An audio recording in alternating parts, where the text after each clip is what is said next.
මේ මොහොතේ අපේ දේශීය උන්වහන්සේගේ දිව්‍යමය උදෑතට බාර කරමු.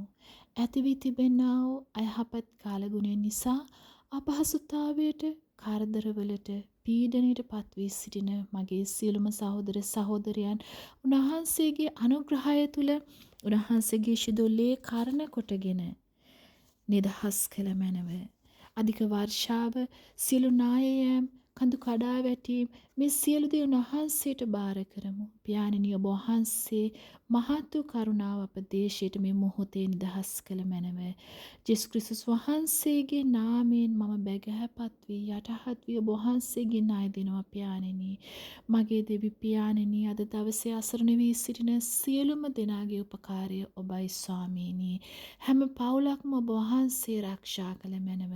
සතා සිව්පාවාට පවා මේ මොහොතේ ඔබ වහන්සේගේ රැකවරණය තබන්න පියාණෙනි.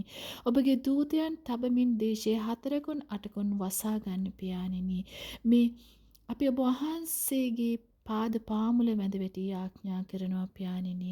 අපිට උපකාර පැමිණෙන්නේ අහස පොළොව මැව්වා වූ එකම ජීවමාන තනන් වහන්සේගෙන්ම පමණයි.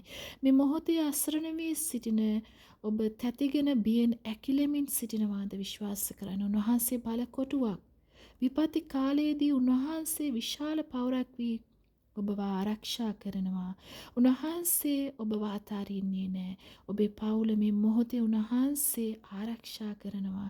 උන්වහන්සේගේ නාමයේ කෙරෙහි ඔබ විශ්වාස කරන්න. මාගේ මව්දේශයේ සියලුම සහෝදර සහෝදරයන් ඔබ වහන්සේගේ පාද පාමුල තබා යටත් වෙනවා, කැප කරනවා, බාර කරනවා. අති උතුම් වූ නාසරෙහි ජේසුස් ක්‍රිස්තුස් වහන්සේගේම නාමයට. ආමේන්, ආමේන්, ආමේන්.